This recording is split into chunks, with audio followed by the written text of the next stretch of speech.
అందరికీ నమస్కారం అండి. నా పేరు కృష్ణదీప్తి. మా ఛానల్కి మీకు స్వాగతం. ఈరోజు నా నీవే నేనై 19వ భాగాన్ని చదువుతున్నాను. వసుంధర ఉద్యోగం కోసమని శ్రీకాంత్ వాళ్ళ ఇంటికి వచ్చింది ఛాయ వసుంధరను తీసుకుని. లోపలికి వచ్చిన ఛాయ ఉద్యోగం కోసమని అడగగా ఉన్నది ఒకటే ఉద్యోగమని, అది కూడా మోహన చేస్తోందని చెప్పాడు శ్రీకాంత్. దానితో ఛాయ గారు, ఉద్యోగం చేయటం అంటే అది ఏమైనా మైకు పుచ్చుకుని గొంతు నొప్పి వచ్చేదాకా అరవటవా అని గేలి చేసింది.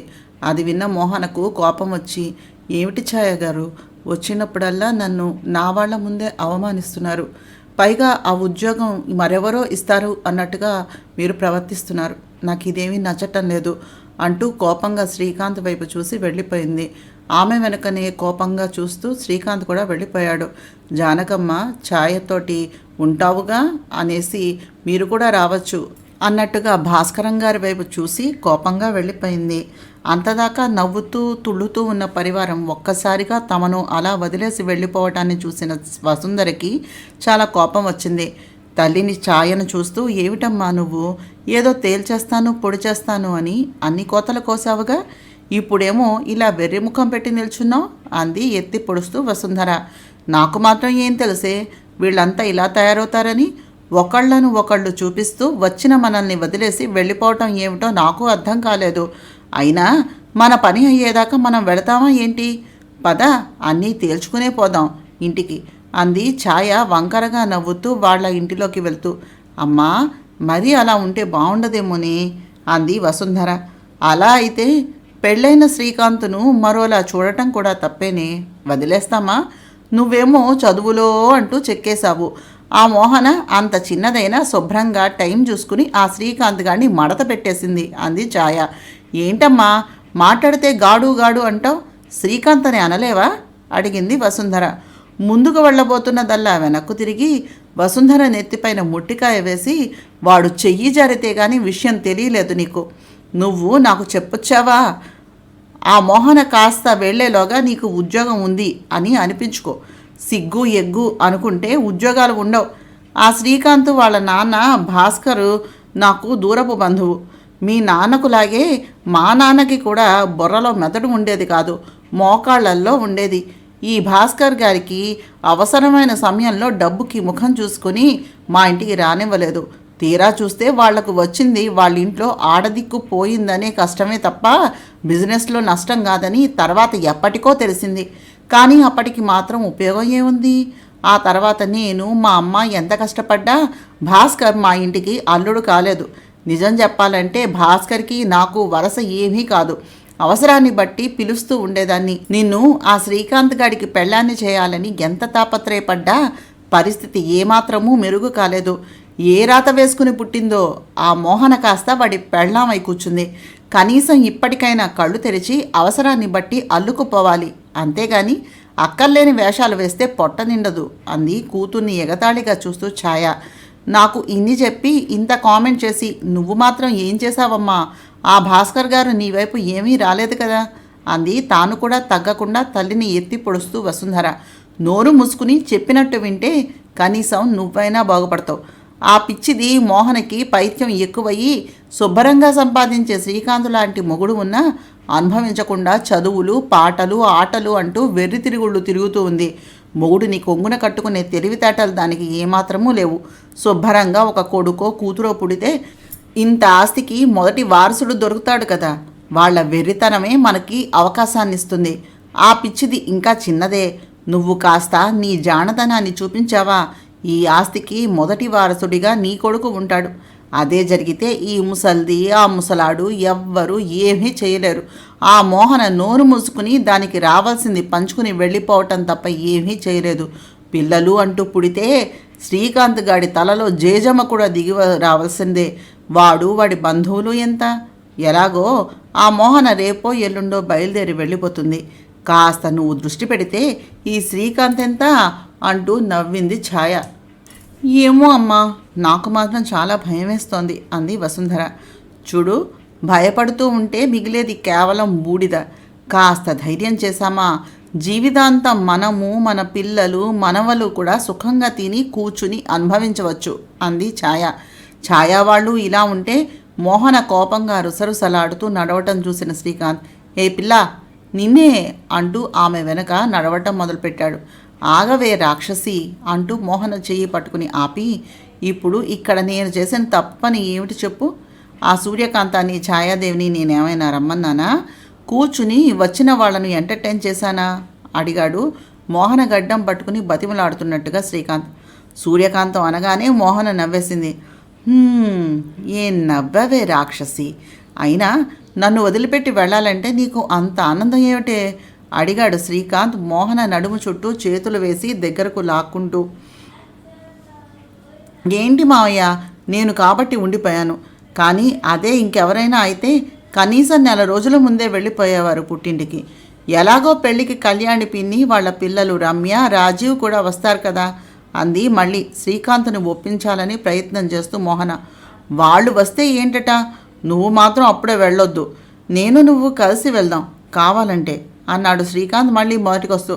అబ్బా ఏంటి మావయ్య నువ్వు చిన్నపిల్లలాగా తయారవుతున్నావు రాను అంది మోహన. నీకెలా తెలుస్తుంది? నీకోసం సగం కంపెనీ టూర్లను కూడా అవాయిడ్ చేసి ఇంట్లోనే ఉంటున్నాను. నేను వాటికి కూడా వెళ్ళటం మొదలు పెడితే తెలుస్తుంది నీకు.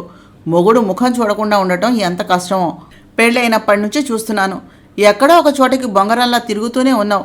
అసలు కనీసం 2 నెలలు ఎక్కడికి వెళ్లకుండా నాతో పాటే ఉండిపోయావు ఇక్కడ. ఈ మధ్యన నీ మ్యూజిక్ కాన్సర్ట్ ఒకటి, ఆల్బమ్ అంటావు, ప్రోగ్రామ్ అంటావు, ఇంకా సరిగ్గా ఫేమ్ రానేలేదు. అప్పుడే మొగుడిని ఎప్పుడు వదిలేద్దామా అని చూస్తున్నావు అన్నాడు శ్రీకాంత్ నోటిని బిగించి. మోహన్కి అర్థమయ్యేలాగా ఎలా చెప్పాలో తెలియక పక్కన ఉన్న సోఫాలో కోపంగా కూలబడి, అయ్యో బుజ్జి ఉండేదే అంటూ ఆ సోఫా దగ్గర లైట్స్ ఆఫ్ చేసి వచ్చి శ్రీకాంత్ ఒడిలో కూర్చుని, శ్రీ ఇలా చూడరా, నువ్వు మరీ ఇలా మాట్లాడితే నేను కూడా చెడిపోతా తెలుసా అంటూ శ్రీకాంత్ మెడవంపులో ముఖం దాచుకుంటూ వేడి ఊపిరి అతని మెడపై వదులుతూ చిన్నగా, అమ్మ రమ్మందిగా, అందుకే వెళ్దామని, జస్ట్ 10 రోజులు అవసరం కదా అంది మోహన. నేను ఉండలేను మోహి అన్నాడు బేలగా చూస్తూ శ్రీకాంత్. 2 రోజులాగి అమ్మమ్మ తాతయ్య కూడా బయలుదేరొస్తారు మావయ్య. అన్నయ్య పెళ్ళి మళ్ళీ చేసుకుంటాడా ఏమిటి అంది నవ్వేస్తూ మోహన. సరే మళ్ళీ ఎప్పుడు వస్తారు ఇక్కడికి అడిగాడు శ్రీకాంత్. 10వ రోజు రాత్రి నీ ముందు ఉంటాం సరేనా అంది మోహన. సరే అయితే నేనే దింపుతాను నిన్ను అన్నాడు శ్రీకాంత్ మోహనతో.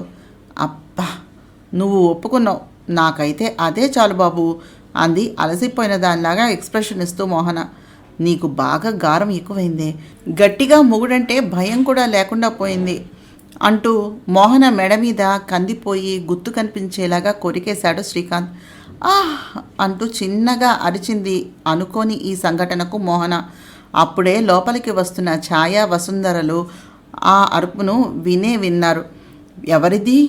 భయపడి చచ్చాను అంటూ వీపును 2 సార్లు భయపడ్డట్టుగా చరుచుకుంది ఛాయ. ఆవిడ మాట విన్న మోహన శ్రీకాంత్ ముఖాలు వాడిపోయాయి. మోహన గబాల్న లేచి బెదిరిన దానిలాగా సిగ్గుగా అక్కడి నుంచి బయలుదేరి హాల్లోకి వెళ్ళిపోయింది. ఏమిట్రా ఇది, సిగ్గు శరం ఉండక్కల్లా? ఇంట్లో ఉద్యోగం చేసేవాళ్ళు, గార్డులు, పనివాళ్ళు, బంధువులు ఎవరో ఒకరు ఉంటూనే ఉంటారు కదా. ఇంటి కోడలు ఒళ్ళు మరచి వీధిలో భాగవతం ఆడటమా అంది వెళుతున్న మోహనను చూసి సహించలేక ఛాయ. ఆ మాట వినగానే శ్రీకాంత్ కోపం వచ్చి అక్కడ ఉన్న లైట్స్ అన్నీ ఆఫ్ చేశాడు. ఒక్క క్షణం చుట్టూతా అంగరంగ వైభవంగా ఆవరించిన వెలుగులో శ్రీకాంత్ ముఖం నిప్పులు కక్కుతున్నాడేమో అనేంత కోపంగా తయారైపోయింది. ఆవిడ మాట మీద మోహన కోపంగా తిరిగి శ్రీకాంత్ వైపు చూడు అన్నట్టుగా చూసి గబగబా జానకమ్మ వద్దకు వెళ్ళిపోయింది. ఏమిటి మోహి ముఖం అలా ఉంది, ఆ కళ్ళల్లో నీళ్ళేమిటి అడిగింది జానకమ్మ. అమ్మమ్మ, ఆ ఛాయగారు నేను మామయ్యతో కలిపి వీధిలో భాగవతం ఆడుతున్నానంటోందమ్మమ్మ అంటూ జానకమ్మ గారి గుండెల మీద వాలిపోయింది. మోహన అలా బాధపడటం చూసిన శ్రీకాంత్ గబగబా మోహన పక్కకు వెళ్ళి, నాన్న, ఇంటికి వచ్చిన బంధువులు ఎంతవరకు మాట్లాడాలో ముందు వాళ్ళు తెలుసుకుని ఉండాలి, అంతేగాని ఇంట్లో వాళ్ళ విషయాలలో దూరిపోకూడదు, అలా దూరాక మాకు మర్యాద మిగలలేదు అని అడగకూడదు అంటూ మోహన చేయి పట్టుకుని, ఛాయ్ గారు, మీరు నాకు అత్తయ్య అవుతారో పిన్ని అవుతారో సరిగ్గా గుర్తులేదు, కానీ మీరు తెలిసి చేస్తున్నారో తెలియక చేస్తున్నారో వచ్చినప్పుడల్లా నా భార్యను నొప్పిస్తున్నారు. ఏ వేషం వేసినా మేము ఇంచుమించుగా 15 నిమిషాల నుంచి ఆ ప్లేస్లోనే కూర్చుని ఉన్నాం. అక్కడ అంతవరకు ఉన్న లైటు ఆర్పి నా భార్య నా దగ్గర కూర్చుంది. కొత్తగా పెళ్ళైన భార్యాభర్తలు ఉన్న చోటకు కావాలని వచ్చి రచ్చ చేయటం ఏమిటో నాకు అసలు అర్థం కావటం లేదు. మీరు మీ గురించి ఏమనుకుంటున్నారో నాకు తెలియదు, కానీ నాకు మాత్రం మీ పద్ధతి ఏమీ నచ్చలేదు. మీ అమ్మాయికి మా కంపెనీలో ఉద్యోగం ఇవ్వటం కొంచెం కష్టం. మీకు కావాలంటే మనోజ్ కంపెనీలో జాబ్ ఇప్పిస్తాను. మనోజ్ ఫ్రెండ్ వరుణ్కి అసిస్టెంట్ కావాలి. మీ అమ్మాయి ఉద్యోగం చేసేది కేవలం అనుభవం కోసం మాత్రమే కాబట్టి అక్కడ ప్రాబ్లం ఉండకపోవచ్చు. మీ అవసరం అదే అయితే తీరిపోయింది, ఇక మీరు వెళ్ళొచ్చు అని చెప్పకుండా మోహన అంటూ మోహనను దగ్గరకు తీసుకుని కళ్ళను తుడిచి ఆమెను ఎత్తుకుని రుసరుసలాడుతూ పైకి వెళ్ళిపోయాడు శ్రీకాంత్. భాస్కర్ వైపు చూస్తూ చూసారా వాడు ఎన్ని మాటలు మాట్లాడాడో అంది ఛాయ. చూడు ఛాయ, వసుంధరకి ఏం కావాలో నాకు తెలియదు, కానీ నీకు మాత్రం అర్జెంటుగా వసుంధరకి పెళ్లి కావాలి. ఆ పెళ్ళి కాస్త అయ్యి నీ కూతురు నీ కళ్ళ ముందు ఆనందంగా ఉంటే ఇలాగా చిరకా గోరింకల్లా కాపురం చేసుకునే పిల్లల్ని చూస్తే ఏం చేయాలో కనీసం నీకు అర్థమవుతుందనుకుంటాను అంటూ, ఇంకా ఇక్కడ పని ఏమైనా ఉందా? ఈ పని మీదే వచ్చావా అడిగారు ఆయన. అంటే నీ పని అయిపోయింది, వెళ్ళిపోమనా?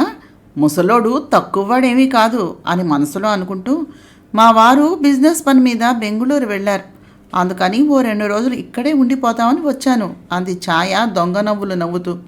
2 రోజులా అని చిన్నగా ముగుడిని కాటేసేలా కోపంగా చూశారు జానకమ్మ. ఇంతలోనే జానకమ్మ గారి ఫోన్ మోగింది. ఎవరా అని చూస్తే మోహన. అమ్మమ్మ, నేను ఈరోజు ఇప్పుడే బయలుదేరి వెళ్ళిపోతున్నా. మావయ్య నన్ను ఇంటి దగ్గర దింపుతాను అంటున్నాడు. నీకు ఇబ్బంది ఏమీ ఉండదుగా అడిగింది మోహన. హాయిగా ఎగిరిపో, మంగళం ఇక్కడ 2 రోజులు ఉంటుంది అన్నారు చిన్నగా ఆవిడ. అమ్మో, అయితే నేను మావయ్య బట్టలు సర్దుకుని వెళ్ళిపోతున్నాం అంటూ ఫోన్ పెట్టేసింది మోహన. ఎవరే అడిగారు భాస్కర్. పిల్లలులేండి అంది ఆవిడ. అరగంటలో మోహన శ్రీకాంతులు సిద్ధమయ్యి కిందకి వచ్చారు. వారి వెనకే బట్లరు లగేజ్ని తీసుకుని వెళ్ళి కారులో పెట్టాడు. అమ్మమ్మ, మేం బయలుదేరుతున్నాం అంటూ మోహన వచ్చి కౌగిలించుకుంది జానకమ్మ గాని. సరే, జాగ్రత్తగా వెళ్ళండి, మీ మామయ్యతో దెబ్బలాడికే. శ్రీకాంత్, దాన్ని కోపడుకురా. ఒక 2 రోజుల్లో మేము కూడా బయలుదేరి వస్తాం. నువ్వు కూడా ఇక్కడికి రాకుండా అక్కడ నుంచే నీ వర్క్ని మేనేజ్ చేసుకో. అర్థమవుతోందా? పిల్లలు పుట్టక ముందే ఎంజాయ్ చేయాలి లైఫ్ని. వాళ్ళు కాస్త పుట్టుకొచ్చారా, వాళ్ళ ఆలనా పాలనలో జీవితం వెళ్ళిపోతుంది అన్నారు జానకమ్మ గారు. మోహన శ్రీకాంతులు జానకమ్మ భాస్కర్ గారి కాళ్లకు నమస్కరించి వెళ్ళొస్తాం అని చెప్పి బయలుదేరి వెళ్ళిపోయారు. ముఖం గంటు పెట్టుకుని వాళ్ళు వెళ్తున్న వైపే చూస్తూ ఉండిపోయింది వసుంధర. ఇక మనం ఇక్కడ ఉండి మాత్రం చేసేదేముంది అన్నట్టుగా తల్లివైపు చూస్తూ, సరే అయితే మేము బయలుదేరుతాం అంది లేస్తూ ఛాయ. అదేమిటి ఛాయ, ఉంటానంటివిగా అన్నారు భాస్కర్ గారు గట్టిగా నవ్వేస్తూ. నేనే నీ పెళ్ళాం అయితే నీ నెత్తి మీద ఇప్పటికీ 10 మొట్టికాయలు పడి ఉండేవి అనుకుంది కచ్చగా చూస్తూ ఛాయ భాస్కర్ గారిని కోపంగా చూస్తూ. రేపు నేను కూడా ఫంక్షన్కి వెళ్ళాలి, ఆ విషయం ఇప్పుడే గుర్తుకొచ్చింది. వెళ్ళొస్తాము అంది ఛాయ. అయితే ఉండమ్మా అంటూ నళిని అంది పిలుస్తూ జానకమ్మ. వెంటనే నళిని పసుపు కుంకుమ చీర జాకెట్టు గాజులు పళ్ళు ఉన్నటువంటి ఒక పళ్ళెం పట్టుకుని వచ్చింది. నువ్వు ఇంకా వెళ్ళొచ్చు అన్నట్టుగా బొట్టు పెట్టి అవన్నీ ఇచ్చి పంపించారు జానకమ్మ. నీకు ఛాయ వెళ్ళిపోతుందని ముందుగానే తెలుసా అడిగారు భాస్కర్ గారు. ఆవిడకు మోహన శ్రీకాంతులతో పని. వాళ్ళిద్దరూ ఉండగా ఆ పనేదో చూసుకునేది. వాళ్ళిద్దరూ ఇక్కడి నుంచి వెళ్ళిపోయారు. ఇక ఏం పని ఉందని మనతో ఉంటుంది? అయినా నాకు కూడా ఆవిడ వెళ్ళిపోవటమే కావాలి. మన పెళ్ళైనప్పటి నుంచి చూస్తున్నాను. ఆవిడ మీకు మరదలవుతుందో మేనకోడలవుతుందో చెల్లెలవుతుందో తెలియదు, కానీ ఎప్పుడు ఏ వరుస కావలిస్తే అప్పుడు ఆ వరుసతోటి పిలిచి అవసరానికి మిమ్మల్ని వాడుకుంటూ ఉంటుంది.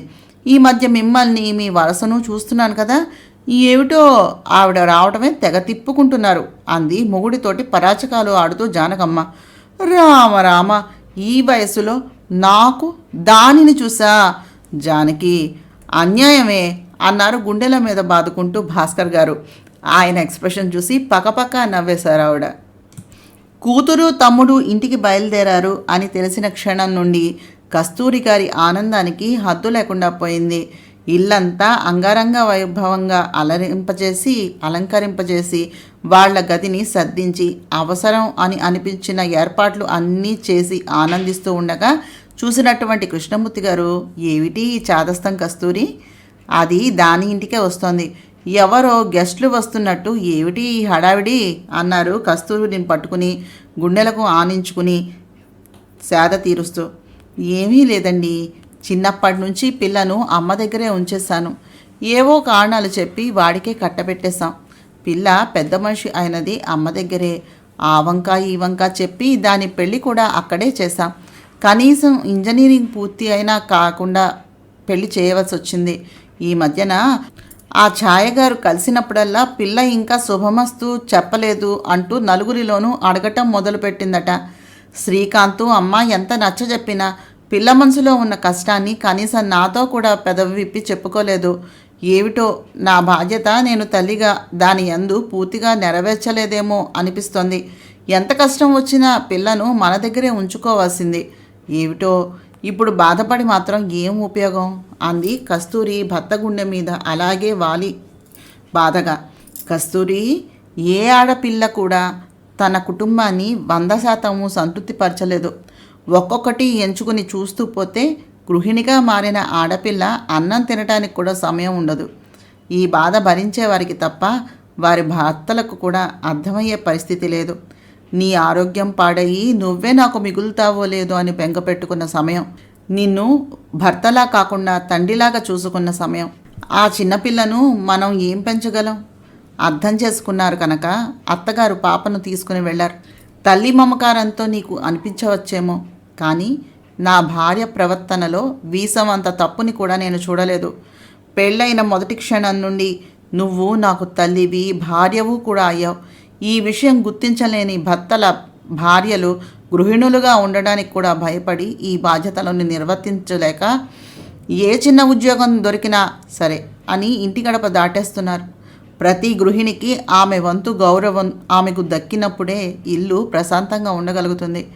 నా భార్య నా ఇంటి బాధ్యతలను 100% కాదు 200% చక్కగా నిర్వహించింది.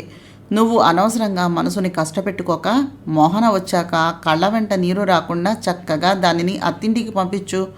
అర్థమైందా అమ్మాయి అంటూ కస్తూరి ముక్కు పట్టుకుని లాగుతూ నవ్వారు కృష్ణమూర్తి. కృష్ణ అంటూ ఆయన మెడవంపులో ముఖం దాచుకుంటూ, నీ సాన్నిహిత్యం లేకపోతే నేను ఏమైపోతానో అనిపిస్తుంది ఒక్కోసారి అంది కస్తూరి. ఇంతలో హాల్లో అలికిడి. ఏమిటా అని చూస్తే కొడుకు మనోజ్ వచ్చాడు. ఏరా అయ్యాయా తిరుగుళ్ళు, భోజనం చేశారా ఇద్దరు అడిగిందావిడ. చేసే వచ్చామమ్మా. ఈ చదువుకుంటున్న అమ్మాయిల్ని పెళ్లి చేసుకుంటే పెద్ద తంట అమ్మా. పరీక్షలు అంటారు, ప్రాక్టికల్స్ అంటారు, ల్యాబ్లు అంటారు. సరే అన్నీ అయిపోయాయి కదా, ఎక్కడికైనా వెళ్దామంటే మా నాన్నను హాస్పిటల్లో చూపించాలి అంటుంది. ఇలా ఒక్కరే పిల్లలుగా ఉన్న ఇంట్లో అమ్మాయిని పెళ్లి చేసుకుని వేగటం చాలా కష్టం అన్నాడు మనోజ్. ఏం చెప్పినా ఎక్కడికి వెళ్ళాలి అన్నా ఆఖరికి ఆడవాళ్ళు పడి చస్తారని షాపింగ్కి తీసుకుని వెళ్దాం అన్నా ఏదో ఒక బాధ్యత బరువు చెబుతుంది. నా ఆఫీస్లో నా చుట్టూ ఉన్న ఆడవాళ్ళు ఎప్పుడు నేను ఓకే చెప్తానా, డేట్కి వెళ్దామా అని ఎదురు చూస్తూ ఉంటారు. కానీ ఈ పిల్ల పెళ్ళయ్యాక ఏమైనా చాలా మార్చుకోవాలి ఈ అమ్మాయిని అన్నాడు మనోజ్. అదేంటి మను అలా అంటావు? నువ్వే కాదు, నీలాంటి మగపిల్లలందరూ ఇలాగే ఆలోచిస్తున్నారు. నువ్వు ఆ అమ్మాయి పరిస్థితిని అర్థం చేసుకోకపోతే రేపు నీ పరిస్థితిని ఆ అమ్మాయి ఎలా అర్థం చేసుకుంటుంది? ఏమి చదువులో మాకన్నా ఎత్తెత్తు చదువులను చదివేస్తున్నారు, కానీ మాకన్నా బాగా ఆలోచించలేకపోతున్నారే. ఈరోజు ఆ అమ్మాయి తల్లిదండ్రులను హాస్పిటల్కి తీసుకుని వెళ్ళాలంటే నువ్వు సహకరించలేదు. మరి రేపు నీ తల్లిదండ్రులను ఆ అమ్మాయి తన కుటుంబంగా భావించి నీ తల్లిదండ్రులకు సేవ ఎలా చేస్తుంది? నువ్వు కొంచెం ప్రేమ ఇస్తే ఆడవాళ్ళు కోకల్లలుగా ఆ ప్రేమను నీకే తిప్పి చూపిస్తారు. ఎప్పుడు వాళ్ళు ఇవ్వడం నువ్వు తీసుకోవటం అనేది ఉండదురా. ప్రేమ అంటే సమర్పణ, ఐక్యతాభావం. మనతో పాటుగా మనకు సంబంధించిన అన్ని విషయాలను వారికి అప్పగించటం. ఏ తరంలోనైనా ఆడపిల్ల ఆ పని చేయగలదు. కానీ అలా ఉన్న ఆడపిల్లను ప్రాక్టికల్గా మార్చేసేవాడు మగవాడే అవుతాడు, కానీ మొగుడు కాలేడు. అత్తిల్లు అర్థం చేసుకుంటే ఆడపిల్ల దానిని పుట్టిల్లుగా మార్చుకుంటుంది, లేకపోతే అదే ఇల్లు నరకంగా మారుతుంది. నీ భార్య ఉన్నటువంటి పరిస్థితిని నువ్వే అర్థం చేసుకోవాలి. అదే మీ నాన్న నీ పరిస్థితిలో కనుక ఉండి ఉంటే ఆయన తప్పకుండా నా తల్లిదండ్రులను హాస్పిటల్కి తీసుకుని వెళ్ళటంలో నాకు సహాయం చేసి ఉండేవారు, నాకు కూడా నిలబడి ఉండేవారు. దగ్గర ఉన్నా లేకపోయినా కనీసం నాకు ట్రాన్స్పోర్ట్ అయినా అరేంజ్ చేసి ఉండేవారేమో. నీకు ఏది కావాలో ముందు ఆ అమ్మాయికి అది ఇచ్చి చూపించు. ఆ తర్వాత ఆ అమ్మాయి దగ్గర నుంచి కావలసిన దాన్ని అడిగి తీసుకో, కోరుకో. అర్థమవుతోందా? చెప్పింది కస్తూరి చిన్నగా అయినా సీరియస్గా విపులీకరించి కొడుకుతో. అబ్బా, ఏంటమ్మా మీరంతా, ఈ మధ్య కాస్త సమయం దొరికితే చాలు అందరూ క్లాసులు పీకేవాళ్లే విసుక్కున్నాడు మనోజ్. అవునరా, ఇలాంటి క్లాసులు తల్లిదండ్రులు తీసుకోకపోవడం వలన సంసారాలు డైవర్స్ దాకా వెళ్తున్నాయి మీ తరంలో. అయినా నాకు తెలియక అడుగుతాను, నీ చుట్టూతా తిరిగి నీ డబ్బు నీకు వాడుకుందాము అనుకునే ఆడవాళ్లను నువ్వు మహతితోటి ఎలా పోలుస్తున్నావురా? మహతి నీకు కాబోయే భార్య, ఆమె స్థానం ఆమెదే. ఆమెను ఇంకొకళ్ళతోటి పోల్చడానికి వీల్లేదు. ఆమె పేద ఇంటి పిల్ల, పెద్దింటి అబ్బాయిని చేసుకోబోతోంది. నీకు కావలసినటువంటి కనీసపు మర్యాదలు వాళ్ళ ఇంట్లో జరిగేలా చూసుకోవటం ఆమె బాధ్యత. కాబట్టి ఆమె తాపత్రయానికి ఆనందించి సంతృప్తి పడవలసినటువంటి బాధ్యత నీది. పెళ్ళయ్యాక చాలా పనులు కుదరవు కాబట్టి ముందే చూసుకుంటోందేమో. ఒక ఇంటిని వదిలి మరొక ఇంటికి రావటం అనేది ఎంత కష్టమైన విషయమో నీకు తెలుసా? మళ్ళీ మళ్ళీ చెప్తున్నా, ఇంకెప్పుడు ఆ పిల్లను మరొకరితోటి పోల్చకు. ఇదిగో ఈ పాలు తాగు అంటూ పాలు తెచ్చి కొడుక్కిచ్చి అతని తలను మెడను నొక్కడం మొదలుపెట్టింది కస్తూరి. అంతే, అంతవరకు ఉన్నటువంటి మనోజ్ కోపం కాస్త గాలికి దూది పిందెలాగా ఎగిరిపోయింది. ఆలోచించడం మొదలుపెట్టాడు.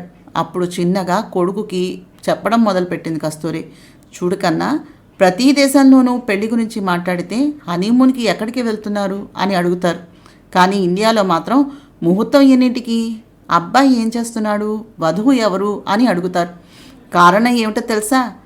ఆ సమయంలో జరిగినటువంటి పెళ్లికి ఎటువంటి స్టేటస్ తగలకుండా దేవతలను ఆహ్వానించి వారి ఇద్దరి మధ్యన ఒక బంధాన్ని ఏర్పాటు చేసి పెద్దలందరూ కలిపి నిండు నూరేళ్లు కలిసి ఉండమని సుపుత్ర ప్రాప్తిరస్తు దీర్ఘ సుమంగళీ భవ అని దీవిస్తారు. పెళ్ళంటే ఆడపిల్లను అనుభవించడానికి గదిలోనికి తీసుకుని వెళ్ళే లైసెన్స్ కాదు నాన్న. ఆ ఆడపిల్లను మన జీవితంలోనికి ఆహ్వానించడం, నువ్వు వేరు నేను వేరు అని కాకుండా మనం అని మాట్లాడగలగటం. ఇవన్నీ ఎంతమంది ఆచరిస్తున్నారో నాకు తెలియదు, కానీ ఇవన్నీ ఆచరించేవారు తప్పక బాగుంటున్నారు అని మాత్రం చెప్పగలను. పద్ధతి బాగాలేని వాళ్ళు కూడా మన ధర్మంలోనికి వస్తున్నారంటే కారణం సనాతన ధర్మం అంత పకడ్బందీగా ఉండటమే. అహానికి పోయి ఆడపిల్లను బానిసగా చూసే కొంతమంది వల్ల ఈ జనరేషన్లో ఆడపిల్లలు బానిసలైపోతున్నారు. వారు మగపిల్లల్లాగే చదువుకుంటున్నారు, మగపిల్లల్లాగే వారి కాళ్లపై వాళ్ళు బతుకుతున్నారు. కనుక సంసారం విషయంలో భార్యకు ఎంత బాధ్యత ఉందో భర్తకు కూడా అంత బాధ్యత ఉంటుంది. అర్థమవుతోందా? చెప్పింది కస్తూరి. ఇద్దరి మధ్యన సంఘర్షణ అనేది అరుచుకోవటం వల్ల ముందుకు వెళ్ళదు.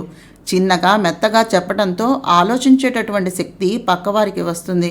సహనంగా ఉండటంలో, ఓరిమి పట్టడంలో పక్కవారికి ఆ సమయం దొరుకుతుంది. అలాంటి సందర్భంలో అరవటం కంటే సందర్భోచితంగా సర్ది చెప్పడమే మంచిదేమో. అమ్మా, నీకో విషయం తెలుస్తోందా? ఈ మధ్యన నువ్వు మోనార్కులా కనిపిస్తున్నావు అన్నాడు మనోజ్. తన కుటుంబ విషయానికి వచ్చేటప్పటికీ ఏ ఆడపిల్లైనా మోనార్కేరా. అయితే అయ్యింది, కాకపోతే కాలేదు అనుకోవటానికి మేము మగవాళ్ళం కాదుగా. నువ్వు అన్నం తినని రోజులు ఉన్నాయి కానీ నేను సరైన సమయానికి నీకు అన్నం పెట్టని రోజులు లేవుగా. మీ మగవాళ్లకు పెళ్లి రోజులు, పుట్టినరోజులు గుర్తుండవు, కానీ అవన్నీ గుర్తుపెట్టుకుని మరి మీకోసమని ఎదురు చూస్తూ ఏర్పాట్లను చేస్తాం. మీరు వచ్చేదాకా గుమ్మం దగ్గర నిలబడి కాపు కాస్తాం. మీ మగవాళ్ళకి ప్రపంచం అంతా ఫ్యామిలీలా కనిపిస్తుంది, మా ఆడవాళ్లకు మాత్రం మా ఫ్యామిలీయే మా ప్రపంచం.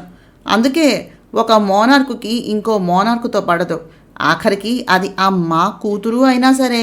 కూతురు నాన్నను అంటే అమ్మ ఊరుకోదు, అమ్మ కూతురు మొగుడు అని అంటే కూతురు కూడా ఊరుకోదు. అదే అత్త వచ్చి కోడల్ని ఏమన్నా అంటే మీ ఇద్దరిలో నేను ఎవరిని తెలుసుకోవాలి అని అడుగుతాడు మగవాడు.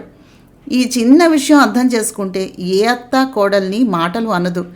ఆడవాళ్లను తక్కువగా చూడకురా, అర్థం చేసుకోవడానికి ప్రయత్నం చేయి, చెప్పింది కస్తూరి. ఇంతలో కారు వచ్చి ఆగినటువంటి సౌండ్ రావటంతో మోహన వచ్చినట్టుగా ఉంది అనుకుని బయటకు వెళ్ళింది కస్తూరి. ఏంటి డాడీ, అమ్మ ఏమిటేమిటో మాట్లాడేస్తోంది అన్నాడు మనోజు తల పట్టుకొని కృష్ణమూర్తితో. మ్యాటర్ నీకు సరిగ్గా కన్వే చేయలేదేమో కానీ మీ అమ్మ చెప్పినవన్నీ నిజాలేరా. నీకు నచ్చింది నీ భార్యకు ఇవ్వడం కాదు, ఆమెకు ఏది కావాలో అది ఇవ్వడానికి ప్రయత్నించే. అప్పుడు ఆ అమ్మాయి నువ్వు కూడా హాయిగా ఉంటారు. చూడు, కస్తూరి లాంటి ఆడవాళ్ళు చాలా రేర్గా ఉంటారు. సాధారణంగా ఎవరైనా అరుస్తుంటే వాళ్ళు అరిచిన దానికి మనకు కోపం వస్తుంది. కానీ మీ అమ్మ లాంటి అతి కొద్ది మంది ఆడవాళ్ళు మాత్రమే ఎందుకు అరుస్తున్నారు అని ఆలోచించగలుగుతారు. అలాంటి అమ్మాయి కూడా జీవితంలో తక్కువ దెబ్బలాటలు ఉండటం కాక బుద్ధిగా వాళ్ళను ఫాలో అయిపోతూ ఉంటే జీవితం ఆనందంగా ఉంటుంది. అదిగో మోహి అంటూ ఆయన లేచే లోపలే నాన్న అంటూ కృష్ణమూర్తి గారిని కౌగిలించుకుంది మోహన. ఏమ్మా ఎలా ఉన్నావు అంటూ తల నిమిరారు కృష్ణమూర్తి గారు. దానికి మొన్నటి మీద ఓ 2 కేజీలు పెరిగినట్టుగా ఉంది అన్నాడు మనోజ్ మోహనను గేలి చేస్తూ. నాన్న చూడు విని అంది మోహన. ఇంకెంతేందమ్మా, 15 రోజులు ఎంత, తర్వాత తల ఎత్తితే నన్నడుగు అన్నారు కృష్ణమూర్తి నవ్వేస్తూ. నాన్న నాకు జరుగుతున్నది పెళ్ళి, మరొకటి కాదు అన్నాడు ఉడుక్కుంటూ మనోజ్. నేను అదే అన్నానురా కొడక, నువ్వే వేరేలా అర్థం చేసుకున్నావు అన్నారు కృష్ణమూర్తి గారు. ఎరా మనోజ్, ఎక్కడ దాకా వచ్చింది నీ పెళ్లి ప్రయాణం అడిగాడు శ్రీకాంత్ మనోజ్ భుజాన్ని తడుతూ. కనిపించినప్పుడల్లా 4 క్లాసులు పీకించుకునేదాకా వచ్చాను మావా. ఈ మధ్యన మా అమ్మ కర్ర పుచ్చుకోవటం ఒక్కటే తక్కువ అన్నాడు మనోజ్ తల బాదుకుంటూ. ఏంటక్క వీడు అడిగాడు శ్రీకాంత్. వాడు కొత్తగా ఉండేది ఏముంది, ఎప్పుడూ అంతేగా అంది కస్తూరి నవ్వేస్తూ. ఆ రాత్రి కబుర్లతో కాలక్షేపం చేసి ఎప్పటికో నిద్రపోయారు అంతా. మన్నాడు సాయంత్రానికి మహతిని వెంట పెట్టుకుని వచ్చాడు మనోజ్. హాయ్ వదినా అంటూ పలకరించింది మోహన. ఆ మాత్రానికే మహతి బుగ్గలు సిగ్గుతో ఎర్రబడ్డాయి. శ్రీకాంత్ అది చూసి, ఈ మాత్రం దానికే అంత సిగ్గుపడితే ఎలాగ మహతి, మా వాడు ఆట పట్టించేస్తాడు జాగ్రత్త అన్నాడు నవ్వుతూ. అబ్బా, అప్పుడప్పుడైనా నా పక్షాన మాట్లాడు మావా, బొత్తిగా నాకు ఎక్స్పర్టీలాగా జాయిన్ అయ్యో ఈ మధ్యన అన్నాడు మనోజ్. నా పెళ్ళం ఏ పార్టీ అయితే నేను ఆ పార్టీ ఎరా ఏ మోహన అన్నాడు మోహన భుజాల మీద చేయి వేసి దగ్గరకు తీసుకుంటూ శ్రీకాంత్. కాఫీ తీసుకుని గదిలోకి వస్తూ, ఎలా ఉన్నావు మహతి, నాన్నగారు అమ్మగారు బాగున్నారా అడిగింది కస్తూరి. అంతా బాగానే ఉన్నారా ఆంటీ అంది మహతి. ఆంటీ ఏంటమ్మా, అత్తయ్య అని పిలువు, అలవాటు చేసుకో.